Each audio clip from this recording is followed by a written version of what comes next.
Hey guys, Matt Sanders here from your HSC team. Well, hopefully you enjoyed the videos over how to inspect your harness over here, and also any lanyards as well. Not only that, but also great demonstration of how to properly put on your harness as well, donning it. Again, the purpose of us doing all this is from a competency verification. In other words, we know you guys can do the work safely. We have to find a way to document it that actually shows that you can inspect your harness correctly, that you can put it on correctly, that it's secured correctly. And then any of your attachments you use, whether it's a self-retracting lifeline, a positioning device, that you can also use that in a safe manner. At the end of the day, the most important thing here is that you know exactly what you're doing, and you showed basically your knowledge. You have demonstrated that you're able to do this safely, and we check it off, and then you go out about your day. So in the next part, once you finish the rest of the training, and I'm about to demonstrate a positioning device. We'll go outside and I'll show you that in just a second. But till then, so again, what we're going to be looking for from you when it comes to the verification using our checklist. It'll be myself, Josh, or if we have someone else out in the field that's we consider competent, we'll have them do the checklist with you. But what we're looking to do is somehow either videotape the event or have a WebEx. But what we're going to ask you to do is to demonstrate how you can inspect your harness, how to put on the harness, make sure it's securely fit, and then we're hoping to, if you're using it from a ladder, a fixed ladder, from a position device, we'll ask you to demonstrate that as well. Once you've done all three and you've passed by our standards, that's it, you're good to go. So what I'm about to do is I'm about to put on this harness. I'm going to inspect it first as required, and then I'm going to go outside, and then I'm going to show you how to use it as a position device. Stay tuned. All right, so here we are. We're going to do what's called positioning. So I've already inspected my harness, got my position device. It's real simple to do. This is what we'll ask you to do with the ladders. Just climb up, unhook.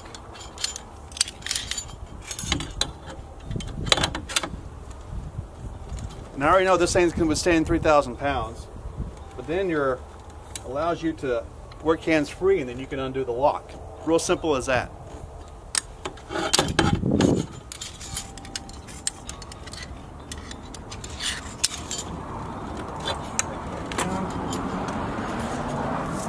Real simple. Again, with your fixed ladders, all that to sustain is 3,000 pounds of force. All right, hopefully that demonstration of using this position device came in clear enough. Again, it's not an OSHA requirement. When you're on a fixed ladder and you're opening a roof hatch, mainly what this is really for. That way, because sometimes you have to take a hand away and you're not really have 3 points of contact because you're having to turn a key half the time. So this allows you to put that there, hook it up to the ladder, and then go up there and safely remove it without having to worry about fall. And some of you might be thinking, man, that's a lot of work just to undo a lock and safely get up. And it's like, yeah, it is a little bit of work to it. However, I'd rather spend 5-10 minutes extra doing a little here and there versus spending 5 or 10 days in a hospital. So you got to think about that one. But a couple of things here I want to share with you is whenever I take my harness off. And by the way, when you get a harness, which it's on the very bottom of the form site here, and there's some recommendations of the type of harnesses to get. But get the ones that actually have the buckles. Those work the best. These little snap buckles, they're perfect. So much easier to put on and off. But when you take it off, what I always do is I come back and reattach them. Reattach this and reattach that buckle, and then one up here. And the reason why is because when you put this in your van or your toolbox or somewhere where it's environmental friendly, okay, and it's in there, and you go to grab it again, these things don't become they don't do all this. So it makes it so much easier when you come and do your inspection. After you do it, you can take them off, put it on so much easier, because it becomes complicated, and you're having to untangle this, untangle that, and get it back on, you're more likely you're going to might just go, well, and you won't want to put it on. We want to avoid that. We want to make this to where it's an easy peasy process, right? So good rule of thumb is just to put those latches back on together again. It makes it so much easier when you go and do it again. So again, when it's time for you to be evaluated, we're actually going to ask to see your harness. We'll ask you to go through the inspection. We want you to walk us through actually inspecting the whole thing itself. Tell us what you're going to be looking for.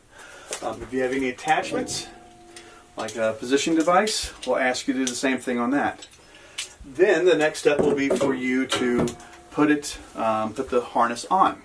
We'll watch you put the harness on, and then you're going to show us how to make sure that it's properly fit, it's snug in the areas it needs to be snug, and mainly around the legs and the chest, right? And then from that point, we'll ask you, depending on what you're using it for, more likely a position device, then we'll ask you to demonstrate that real quick. We won't ask you to go all the way to the top. We'll just basically show us how you're going to hook it up and so forth like that. Nothing drastic. Hopefully we're looking at 30 minutes tops doing this, and then we can sign off and then you go about your day. Also, after this video, this little presentation here, be sure you check out the fall protection facts. Some really good information there. Some people are like, for instance, some people think that when you're on a 8-foot, 12-foot A-frame ladder, you're required to wear one of these, and no, you're not at all.